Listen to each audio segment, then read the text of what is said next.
राजा प्रताप सिंह महाराजा सूरजमल भरतपुर के छोटे भाई थे। इनकी माता का नाम देवकी, पिता का नाम बदन सिंह था।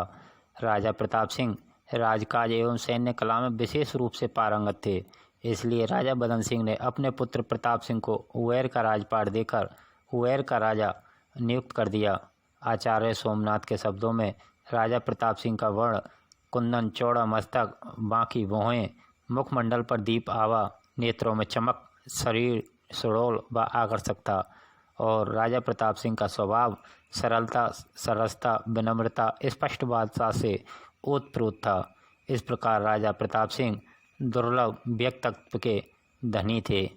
भरतपुर जिले के दक्षिण पश्चिम में स्थित उवैर कस्बे में करीब 1726 ईस्वी में इस गढ़ की नींव डाली गई। कस्बे के बीचों बीच मैदानी भाग में राजा प्रताप सिंह द्वारा दुर्ग का निर्माण कराया गया। प्राचीन काल में दुर्ग निर्माण प्रणाली का पूरी तरह से ध्यान रखते हुए इस दुर्ग का निर्माण करवाया गया। अर्थशास्त्र, जो कि चाणक्य के द्वारा लिखा गया ग्रंथ है, उसमें बताया गया है कि दुर्ग निर्माण कला के अनुसार दुर्ग में राजा प्रताप सिंह ने क्रमशः उत्तर और दक्षिण में 2 विशाल द्वार बनवाए। उन पर भारी भरकम किवाड़ भी चढ़वाए गए। दुर्ग की पूरी सुरक्षा के लिए चारों ओर जल प्लावित खाई, पुख्ता दीवारें, धनुर्धारियों तथा बंदूकचियों के लिए बैठने के लिए स्थल बनवाए। खाई के स्थान पर आजकल लोगों ने अतिक्रमण का निर्माण कर लिए हैं, फिर भी प्रताप दुर्ग की मौलिक विशेषताएं आज भी बरकरार बनी हुई है। प्रताप दुर्ग के भीतर के भागों में जल व्यवस्था के लिए कुएं, बारूद खाना, शस्त्रागार, सैनिक का निवास, रानी महल, दीवाने खास, दीवाने आम महल आदि बनवाए गए। कस्बे में प्रवेश के लिए उत्तर में भरतपुर व कुम्हेर दरवाज़ा, पूर्व में बयाना दरवाज़ा और दक्षिण में सीता दरवाज़ा, पश्चिम में भुसावल दरवाज़ा का निर्माण करवाया गया। इन दरवाज़ों पर भारी भरकम कपाट भी चढ़वाए गए, जिन पर लोहे की भारी चादरें चढ़ी थी। खिड़की दरवाज़ा भी था, लेकिन अब यह नष्ट हो चुका है। प्रताप दुर्ग में चारों ओर जो परकोटा कच्चा बनवाया गया, उस कच्चे परकोटे में 5 दुर्ग और 2 खिड़कियां बनवाई गई। दोनों खिड़कियां अब तो वर्तमान में पूरी तरह से नष्ट हो चुकी है। वहीं राजा प्रताप सिंह द्वारा प्रताप फुलवाड़ी भी बनवाई गई, जो बताई जाती है करीब 82 बीघा क्षेत्रफल में फैली हुई थी। इस फुलवाड़ी में अनेकों प्रकार के पेड़ पौधे लगे हुए थे, जिनकी खुशबू काफ़ी दूर तक आया जाया करती थी। पक्षियों के लिए भी यह रहने के लिए अच्छी सुलभ स्थान था।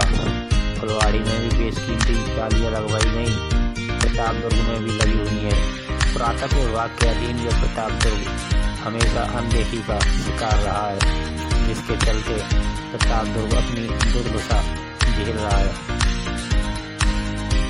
प्रताप दुर्ग के अंदर बना हुआ यह जो कुंड आप देख रहे हैं, बताया जाता है कि इस कुंड में नहाने के लिए राज परिवार के सदस्य आया करते थे। जिसकी कलात्मक दृष्टि से बनाया गया कुंड काफ़ी देखने में रुचिकर भी है। लोगों द्वारा इसे बड़ी खुशी के साथ देखा जाता है। वहीं इस कुंड के चारों ओर बने कमरे व महलों में कलात्मक रूप से बनाई गई हैं और सजाई भी गई हैं। कहीं कहीं तो जिन स्थानों पर ये सजाए गए हैं, उनका रंग भी उड़ने लगा है।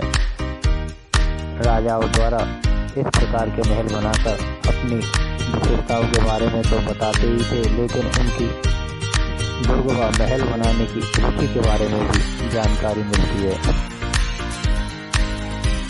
प्रताप दुर्ग वैसे तो देखने में काफ़ी अच्छा लगता है। देखने के लिए इसे शहर के लोगों द्वारा भी काफ़ी संख्या में लोग पहुँचते हैं और काफ़ी समय से लोगों द्वारा भी मांग की जाती रही है कि शहर के प्रताप दुर्ग को भी पर्यटन क्षेत्र में शामिल किया जाए, ताकि बाहर से आने वाले लोग भी इस कला के बारे में देख सकें और इसे निहार सकें। इस दुर्ग में देख सकते हैं कि आप कितने बड़े बड़े खम्भे बंसी पहाड़ों के पत्थरों के हैं या कहीं और के, ये तो पता नहीं, लेकिन इसकी जो बनावट खम्भों पर टिका हुआ है, ये आप देख रहे हैं। बताते हैं कि रानियों का महल था, इसमें रानियाँ निवास करती और इस महल के चारों ओर की बनावट एक जैसी देखने को लगती है। पत्तियों से बनाए गए इसमें मात्र सोने का ही थोड़ा बहुत ही प्रयोग किया गया है, लेकिन ये पत्तियाँ इस प्रकार से जोड़ी गई हैं कि यह स्वतः ही अपनी जुड़ी हुई दिखाई देती है। पहले इसमें मिडिल स्कूल भी चला करता था, लेकिन ये पुरातत्व विभाग के अधीन है, इस वजह से ये अब स्कूल भी बंद हो गया है। बुर्जों पर जाने के लिए सीढ़ियाँ लगी हुई हैं। इन सीढ़ियों के सहारे आप किले के बुर्ज व दीवारों पर चढ़ सकते हैं। काफ़ी लंबी चौड़ाई में यह सड़कें बनाई गई हैं। बुर्ज भी प्राचीर भी काफ़ी मजबूत है और ऊंचाई है, लेकिन अनदेखी के चलते इसमें झाड़ियाँ भी उगी हुई हैं। बुर्जों पर आप ये उगी हुई झाड़ियाँ देख सकते हैं। वहीं प्रतापगढ़ के अंदर भी सही देखभाल व रखरखाव नहीं होने की वजह से काफ़ी कटीली झाड़ियाँ भी उग गई हैं। इस बुर्ज की जो दीवारें काफ़ी चौड़ाई में बनी हुई हैं, जिस पर आसानी से आप कार को भी चला सकते हैं।